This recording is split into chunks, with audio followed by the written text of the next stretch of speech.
A man in Louisiana has been sentenced to 13 years in prison for having possession of the equivalent of 2 joints worth of marijuana. Now, the person here is Bernard Noble, and he has absolutely no chance of parole. And even though recently Louisiana Governor Bobby Jindal signed into law legislation that would basically lessen the sentences for nonviolent drug offenders, it turns out that it doesn't apply to Noble because of the fact that he hasn't served 10 years in prison yet. You have to serve at least 10 years in prison, even if you're caught with simple possession, under the current system in Louisiana. Now, the State Board of Pardons and Parole rejected Noble's petition for clemency in May simply because he hasn't served 10 years or more in prison yet. State law requires inmates to have been in custody of the Department of Corrections for a minimum of 10 years before they'll consider an inmate's application for clemency. So you must be wondering, well, why is the sentence so long? 13 years? Was he convicted of anything else? Does he have a violent past?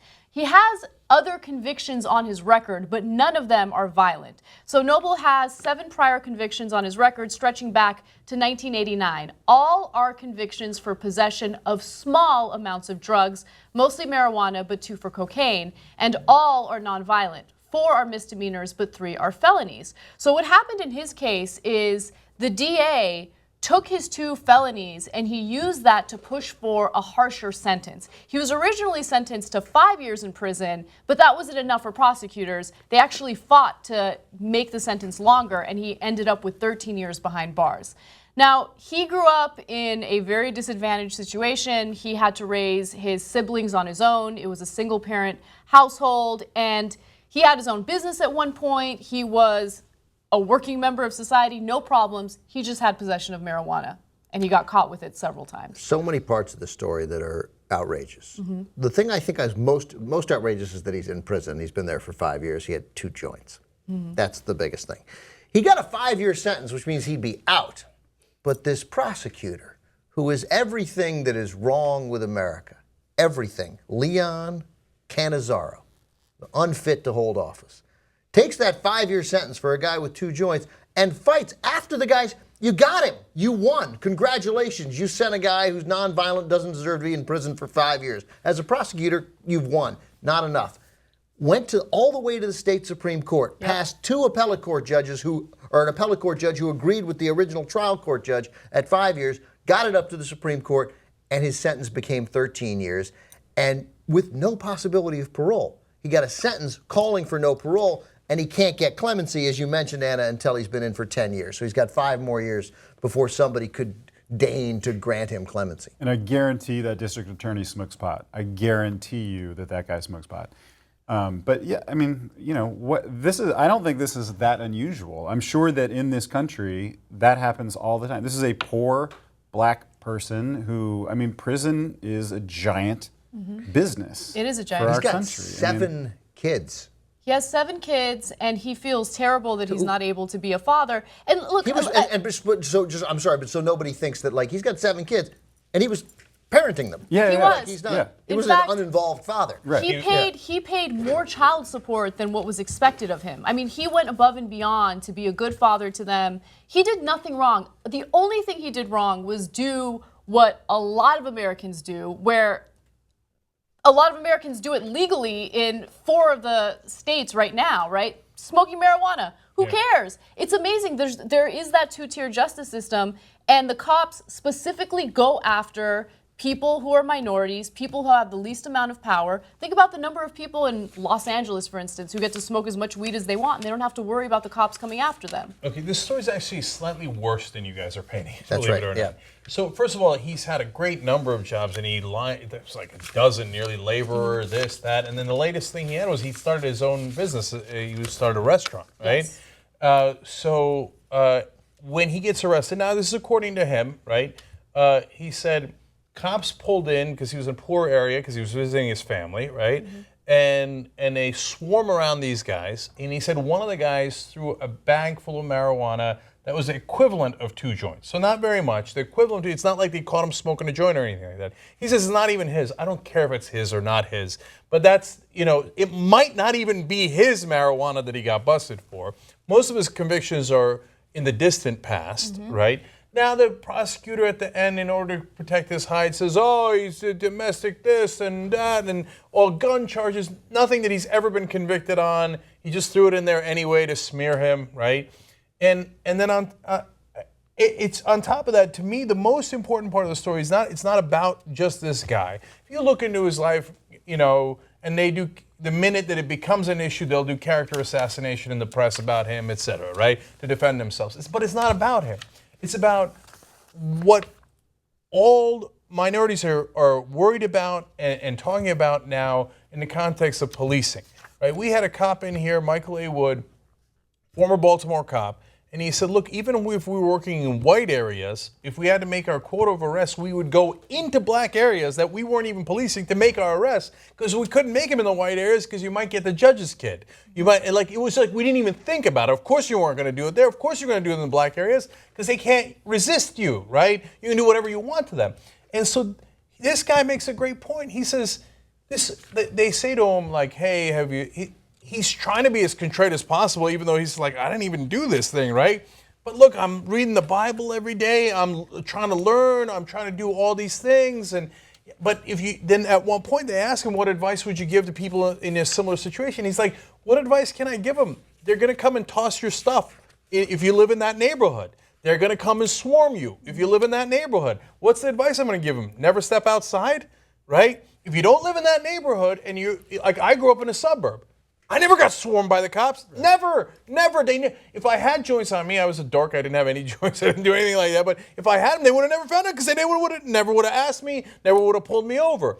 But in minority neighborhoods, they're constantly pulled over. And he was in that neighborhood also in part to buy sausage and French bread for his restaurant. Yeah, he was going to see his dad, and he was going to get some materials for his restaurant. It's like, he's like, what am I supposed to do? I also don't get, these laws have now been changed. Like the laws that applied, those drug laws, they tweaked those laws a while ago. Even in Louisiana, right. Even in the state where he's incarcerated. But, he still has to serve this ridiculous sentence, even though that law is not, and it's crazy. Make it retroactive. Right. Yes. What's the point of passing it if you don't also make it retroactive? Well, also, another thing is, this is part of the reason why there's a huge flaw in our system when we leave it up to the states to decide what they're going to do with their marijuana laws, right? There needs to be some sort of consistency federally speaking, and as long as it's a Schedule I drug, it gives the red states the opportunity to criminalize people for simple possession. So there needs to be a change there, because if someone's being criminalized over and over again for possession of marijuana, and it's obvious that they're a nonviolent person, they shouldn't be in prison. First of all, if he was addicted to a hard drug, the focus should be rehabilitation. He's addicted, not even addicted, you can't be addicted to marijuana, but he's using or was using marijuana, which isn't even a serious drug. No one should be in prison for marijuana. No one. It's like having a beer. And that's what we used to do. We used to lock people up for having a beer. And so now we lock them up for marijuana. Yeah, but also prison is such a huge business in this country. It is a business. It is a huge business. And the name of the game is keep people in prison. Find new people who don't have the money to defend themselves. Let's find poor minorities who we can throw in jail. And then a lot of times, the bail for if you get arrested for something, there was a big story about this recently where bail is sometimes so high that people can't afford their bail. So it starts off as you could get pulled over for a traffic ticket, but your bail is $1,000 something. Well, a lot of people don't have $1,000 in their bank account just to throw at that. So then they have to do a week in jail or whatever, and then that can turn into longer time and longer time. What's the name of the woman in Texas who killed herself? Sandra Bland? Yeah. Well, what left in every one of those stories, she got arrested on the 10th. She hung herself on the 13th. Yeah. She made a lane change without, what earthly reason was she not out of jail 4 hours later? Right. If we even let it crazily get to that point. Yeah, and so this is the reason why blacks are incarcerated on marijuana possession at 4 times the rate of whites, even though they smoke it at the same rate as whites, okay? So, because if you're in a white neighborhood, likely you're not going to get pulled over and they're never going to find the pot, right? And if you're in a black neighborhood, they find it almost all the time because they're all there all the time, right? So that is the gross injustice. They're not doing it at any greater rates. Now, let me just jump in because it goes to something that Rob said, because Louisiana imprisons more young black men than any other state per capita in the country. Louisiana has the most significant for-profit, maybe Texas rivals it, but Louisiana, the majority of Louisiana prisoners are housed in for-profit prisons. I don't know if Bernard Noble specifically is, but the fact is, the reason why that law is not made retroactive, clearly in Louisiana, is because that would mean opening the door to what? 15,000 guys, 25,000 guys who would be like, oh, well, you're not in prison anymore, you're not in prison anymore, you're not in prison anymore. So I'm sure that the for-profit prisons fought the changes to the law that significantly decreased criminalization going forward, but at the bare minimum, you're not going to take 25,000 people out of our prisons right now. Louisiana, more than any other state, makes money from locking these guys up. Yeah, and it's not just minorities. Louisiana locks away more people than any other state in the country. But one of the reasons why for-profit prisons exist at all is because of marijuana laws. They started to really experience a boom back in 1984 when Republicans started pushing for these tough laws regarding marijuana. So for-profit prisons are like, hey, there's a lot of money to make, so why don't we focus on that and house as many prisoners as possible? And that's what they're doing. Louisiana incarceration rate is 5 times that of Iran, 13 times that of China, and 20 times that of Germany. That's from the Times. So we basically lead the world in locking up our own people? Yes. Is that our claim to The fame? hidden engine. We make Iran look liberal compared to So us. that's number one in the world because Louisiana does. They're ahead of Texas. They lead the United States, so therefore they lead the world. The second paragraph here, the hidden engine behind the state's well-oiled prison machine is cold, hard cash. A majority of Louisiana inmates are housed in for-profit facilities, which must be supplied with a constant influx of human beings, or a $182 million industry will go bankrupt. And then several homegrown private prison companies command a slice of the market, but in a uniquely Louisiana twist, most prison entrepreneurs are rural sheriffs. Oh my God, that is so outrageous. Wow. Okay, so let me get this right.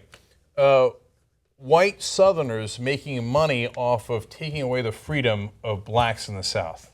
That sounds vaguely familiar. I wonder what that sounds like. By the way, Bernard Noble is one of the casualties of these war on drugs. No, he didn't die, but they took 13 years of his life. 13 years of his life. That's what they're in the middle of doing right now. And I don't understand how any of these presidents can stomach it. Clinton, Bush, Obama, they all smoked marijuana. How can they have guys sitting in prison for 13 years for doing the same exact thing they know they did, they admit they did, but yet, well, you know, incremental change. For Bush, it was no change whatsoever. Clinton, no change whatsoever. Rot away in prison for doing the same thing I did. Too bad you weren't privileged.